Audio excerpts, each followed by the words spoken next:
Okay, so welcome. This is a very quick recap of how Von Keith fared at Cancon. So game one was 3 places of power, and we weren't too confident in this one. I thought we'd probably lose this one for sure. This is the one where you've got to get your characters up on the objectives. So you can see there's one there, and one there, and one there. I think that's another one there. Yep. Okay. There's this. That's just terrain markers and stuff. So we're up against Daughters of Cain. So I said, "Do you have Marathi?" He said, "No." "Do you have thousands of witch elves?" He said, "No."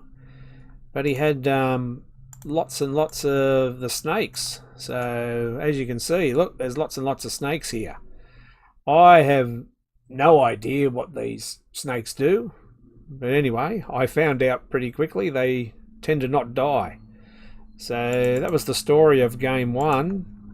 I think he took turn 1 and he moved up onto the objectives.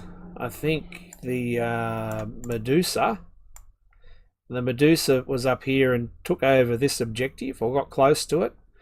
And he just advanced up here, and I think he only scored 1 point or something on turn 1.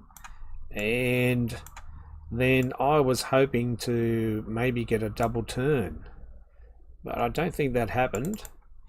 And we tried to kill some stuff, but I think we just bounced off. I think you can see here that my Reapers got in amongst those snake ladies, whatever they are, whatever they're called.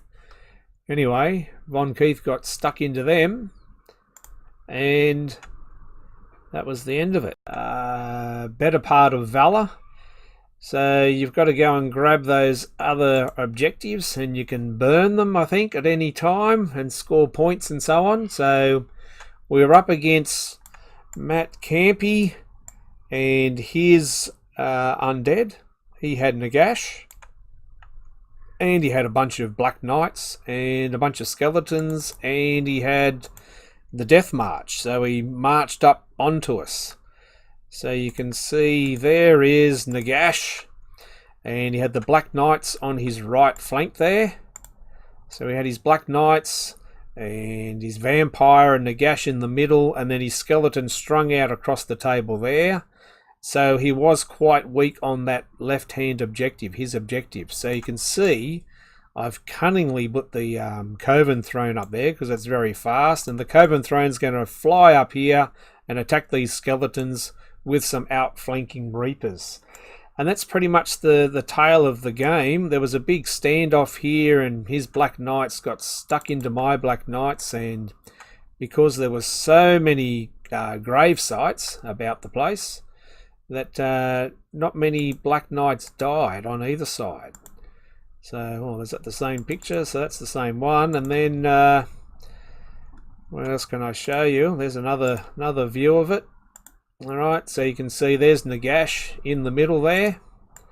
So Nagash and his skeleton strung out across here. There are some Graveguard in here, and his Necromancer's hiding in there. But the main punch is his Black Knights, who end up coming in and fighting my Black Knights in this field, because he put that spectral grasp or whatever it is on my knights and on this bit of terrain, and none of my guys could really move, so that slowed me down.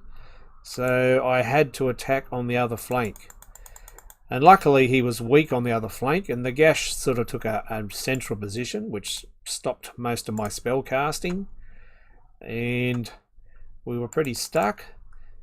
And so I think he was just a little bit too cautious with Nagash, because I don't think I had much that could kill Nagash. As you can see, there's my Black Knights fighting his Black Knights. And this combat went on all game. And eventually we might have worn down his Black Knights with the Reapers getting in there as well. But the real action, well, the game-breaking action, was on the other flank, where the Coven Throne and the outflanking Reapers cleaned up. So that was the main combat. So we won that scenario. There wasn't many kill points on either side because we couldn't kill each other.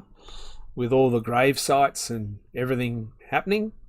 So a win in game 2, and we got our secondary. I can't remember what it was, but anyway, a win. 1-1 after 2 games. Okay, so on to game 3 here, and you can see we're facing up against Bone Splitters. And the scenario was, what was the scenario? Border War. Oh yeah, this is a good one. I like this one. So looks like he jumped up and grabbed that objective on that flank and held his own objective. This was Matt Gammy, who nice guy, and shot me a lot with his arrow boys. Boy, oh boy, do they shoot a lot. Let's have a look. All right, and then on the left flank, he sent up his wyvern. And there's all the arrow boys. So anything I put in front of those arrow boys just died. So we attacked. We did a few wounds. We killed some of these big stabbers here. We killed a couple of those guys with these reapers. But these arrow boys shot all these reapers off. As you can see, there's a whole dead pile of reapers on the left-hand side there. And we did a few wounds there, a few wounds here. But those reapers died. But then they came back. And that was pretty much the tale of the game. Anything, I just kept putting a few things in front of those arrow boys, and they just kept killing them.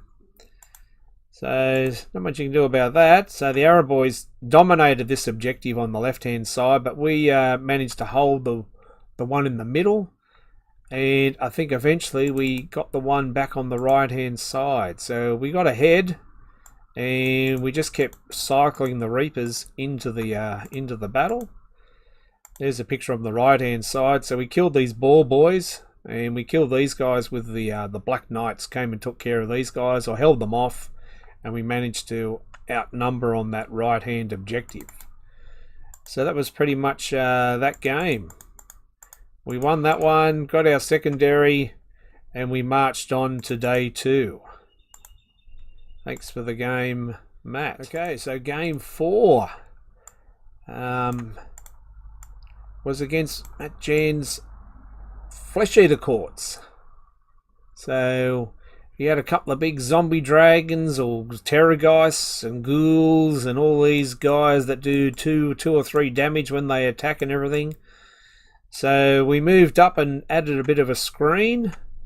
The scenario was, what was the scenario? The scenario was relocating orb. Alright, so this one, the orb sort of went up towards me and then back in the middle, and unfortunately I got a really lucky outflank where I rolled a 12 for a 9-inch charge, and the Reapers came on and really cleaned up around the objective. So we sort of stuck our toe into the water here and claimed this objective.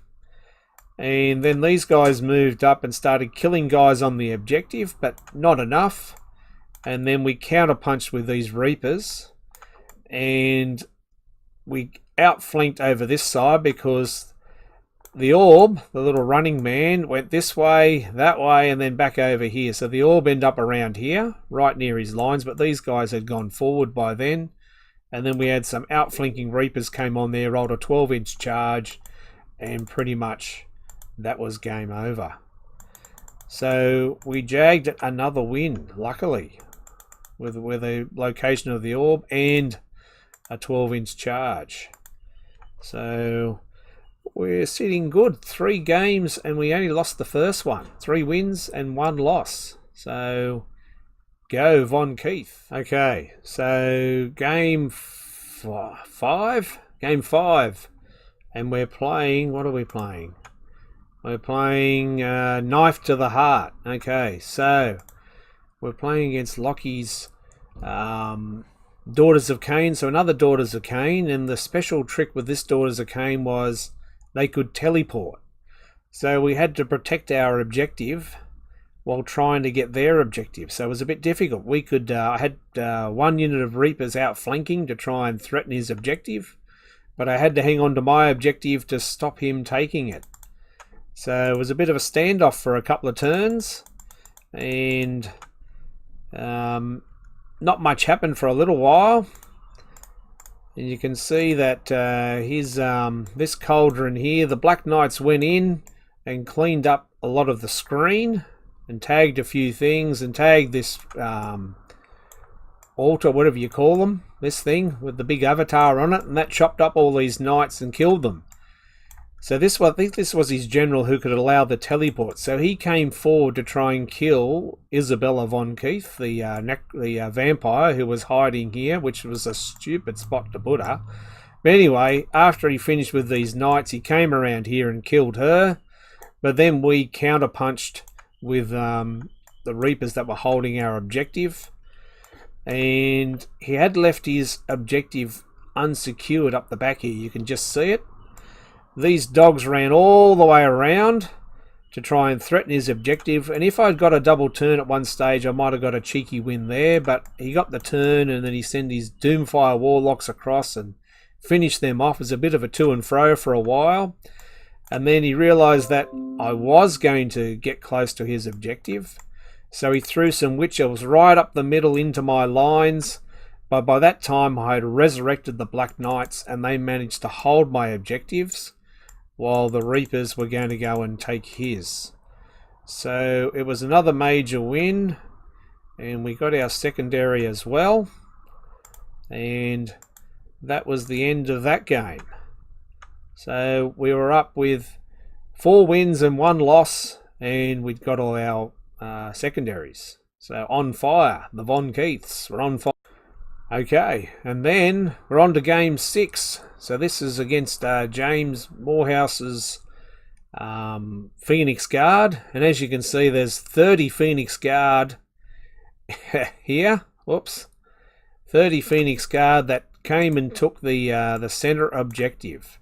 And the scenario was, what was the scenario again? I can't remember. It was in Gur, and it was focal points. Alright, so focal points is when you have the opposite ones, they're worth more points. So we sort of held our corner objectives each, and we fought fiercely over the middle objective, which was just about there, I think, underneath that Phoenix. So this 30 Phoenix Guard killed 2 units of Grimghast Reapers and a bunch of Knights and things when we kept attacking that center objective. So gradually we wore down that unit in the middle, and when I brought the Grimghast Reapers back again and again, eventually we wore those guys down, and then James, he gave up after the Reapers just kept coming. So we were going to outnumber him on that objective and seize the day. So just the sheer war of attrition, and the Von Keiths were able to win that one. So a lucky one. Wouldn't have been in a fair fight, but I don't think undead fight fair if we can bring our units back.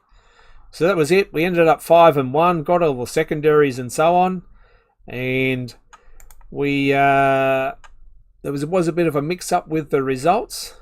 We went home thinking we hadn't gone anywhere, but we finished up coming about 10th. So there's some mix-up with the results early on. So thanks to all my opponents for all the games. Everyone was really cool about everything. It was great. Well done, Clint, and all the helpers. Nice to meet the honest wargamer and his offsider. It was a good weekend. So signing off, Von Keith. We'll see you all next year, hopefully. Okay, so that's it. So a brief rundown, no super tactical insights. Basically, I just charged forward, killed stuff, brought the Grimghast Reapers back again, charged again, and killed more stuff. That was about it.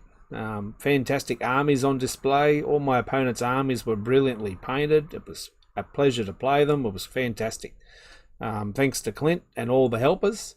And it was nice to meet the honest wargamer and his offsiders, and fantastic. Great to be part of it all. And I hope to see you all next year. So bye from now from Von Keith and the Tumbling Dices, and I'll see you on a table again soon. Bye for now.